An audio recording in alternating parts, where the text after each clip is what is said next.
Hi friends, beautiful റിയാലിറ്റിയിലേക്ക് ഏവർക്കും സ്വാഗതം. ഇന്നൊരു മോർണിംഗ് വ്ളോഗാണ്. ഇന്ന് ഞായറാഴ്ചയാണ്. ഞാനും അമ്മയും ചേർന്ന് സൂര്യഭഗവാന് പൊങ്കാല ഇടുകയാണ്. ഞങ്ങൾ മാസത്തിൽ 2 പ്രാവശ്യം ഇടാറുണ്ട്. ഇതൊരു വീഡിയോ ആയിട്ട് ഇനി നിങ്ങൾക്ക് ചെയ്തു തരുന്നതായിരിക്കും. അതിനുശേഷം നമ്മൾ രാവിലത്തെ ബ്രേക്ക്ഫാസ്റ്റ് അതിലേക്ക് കടന്നു. നമ്മൾ തലേന്നേ ആട്ടി വെച്ച ഇഡലിയുടെ മാവ് ഇരിപ്പുണ്ടായിരുന്നു കേട്ടോ. നല്ല കട്ടിക്ക് ആട്ടിയതാണ്. ആട്ടി കഴിവതും നമുക്ക് കട്ടിക്ക് കിട്ടാറില്ല. ഇന്ന് സക്സസ് ആയി കേട്ടോ. കട്ടിക്കൊക്കെ ആട്ടി വെച്ചു. നല്ല പുളിച്ചിട്ടുണ്ട്. ഇഡലിക്കുട്ടുവത്തിൻ്റെ തട്ടെടുത്ത് അതിൽ എണ്ണയൊക്കെ തേച്ച് വൃത്തിയാക്കി നമ്മളതിലേക്ക് മാവ് ഒഴിക്കുകയാണ്. ഒരുപാട് മാവ് ഒഴിക്കരുത്, അത് തമ്മിൽ ചേർന്ന് പോകും.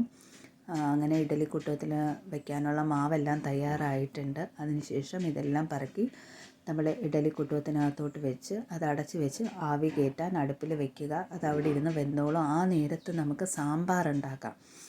സാമ്പാറിൻ്റെ ഒരു വീഡിയോ ഞങ്ങൾ എടുത്ത് വച്ചിട്ടുണ്ട്. നമ്മൾ തീർച്ചയായിട്ടും ഇടുന്നതായിരിക്കും. നമ്മുടെ ഇവിടുത്തെ സ്പെഷ്യൽ സാമ്പാറാണ്. കാരണം കുഞ്ഞുങ്ങളുള്ളത് കൊണ്ട് നമ്മളിവിടെ പരിപ്പൊന്നും ഇടാതെ നല്ല അരച്ചുടച്ച നല്ല കുറുകിയ നല്ല ടേസ്റ്റായിട്ടുള്ള സാമ്പാറാണ് ഇവിടെ ചെയ്യാറ്. അതുപോലൊരു സാമ്പാർ ഇന്നും ചെയ്തെടുത്തിട്ടുണ്ട് ഞങ്ങൾ. അതിൻ്റെ വീഡിയോ നമ്മുടെ ചാനലിൽ അപ്ലോഡ് ചെയ്യും. അന്നേരം നിങ്ങൾക്ക് എല്ലാവർക്കും കാണാം. അതിന് ശേഷം നമ്മൾ ചായയിലേക്കാണ് കേട്ടോ കടന്നത്.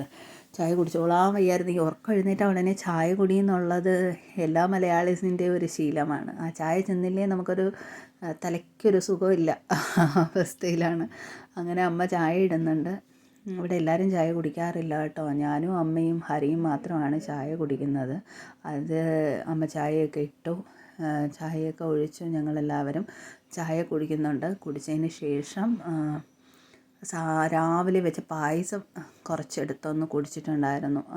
നമ്മളങ്ങനെ കുടിക്കണമല്ലോ, അല്ലെങ്കിൽ പിന്നെ ബ്രേക്ക്ഫാസ്റ്റ് കഴിക്കാൻ പറ്റില്ല. അങ്ങനെ ചായയൊക്കെ കുടിച്ച് തീർന്നപ്പോഴേക്കും നമ്മൾ ആവി കയറ്റാൻ വെച്ച ഇഡലിക്കുട്ടും അതിനകത്ത് ഇഡലി വെന്ത് കഴിഞ്ഞു.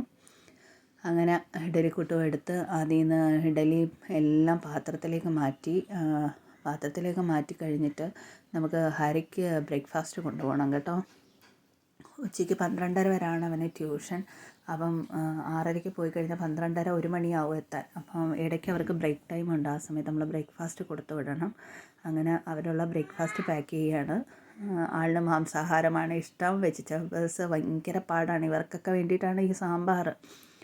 അതുകൊണ്ട് തന്നെ ഇന്ന് ഞാൻ മുട്ടയൊന്നും വെച്ചിട്ടില്ല. അയാൾക്ക് വെജിറ്റബിൾ വെച്ച് തന്നെ പാക്ക് ചെയ്തു. പിന്നെ നമ്മളും കഴിച്ചു.